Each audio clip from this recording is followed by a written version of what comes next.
এখন আছে জাতীয় হৃদরোগ ইনস্টিটিউশন সোহরাওয়ার্দী হসপিটালে। তো আজকে এখানে একটা এখানে না আসলে সব জায়গারই, ঢাকা শহর বা বাংলাদেশের যত সরকারি হসপিটাল আছে সব জায়গারই ধরতে গেলে একই পরিস্থিতি, ঠিক আছে। আসা মাত্রই আমার এক চাচিকে নিয়ে আসছে আর কি, উনি অসুস্থ, ওনার হার্টের সমস্যা, অনেক সমস্যা আছে। তো নিয়ে আসার পর হসপিটালে যখন ঢুকি, মানে ঢোকার আগে যে আমি সরকারি কর্মকর্তা দেখলাম, তার আগে দালাল দেওয়া, এই পরিমাণে দালাল দেখলাম আর কি।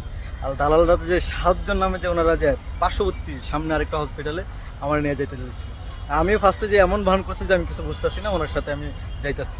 তাহলে ভাবুন, যারা গ্রাম থেকে আসে, দূর দূরান্ত থেকে আসে, সেই সাধারণ মানে সহজ সরল মানুষগুলো ওনারা কী আচরণ করে, কী করে আর কি, আমি এটাই চিন্তা ভাবনা করতেছি।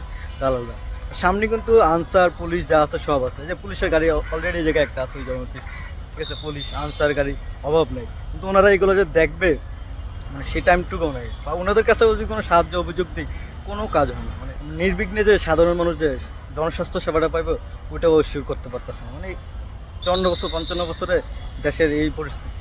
চিকিৎসা ব্যবস্থা তো ওইটা নিয়ে কথা বলে তো আলাদা একটা ভিডিও বক্তব্য বলা যাবে, একটা ডিবেট করা যাবে মানুষের সাথে। বাট এখানকার পরিস্থিতি সাধারণ যে ট্রিটমেন্টগুলো নিব, ওগুলো নিতে হলে আমাদের হয় না শিকার হইতে।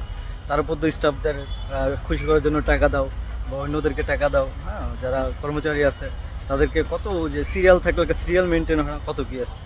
আসলে মানুষের মৌলিক চাহিদাগুলো যদি একটা দেশের সরকার বা একটা দেশ না মেটাতে পারে, ওই দেশে আসলে মানে কীভাবে মানুষ ঠিকঠাক থাকতে পারবে, এটা আমার। তো আমরা আসলে চিকিৎসা সেবাটা সুস্থভাবে থাকতে চাই, সুস্থভাবে বাঁচতে চাই। হঠাৎ কীভাবে কোন জায়গায় মরে যায় এটা তো বলা যায় না। আসলে এই দেশে তো বেঁচে থাকাটা অনেক সৌভাগ্যের ব্যাপার। তো সুস্থভাবে চিকিৎসা নিতে চাই।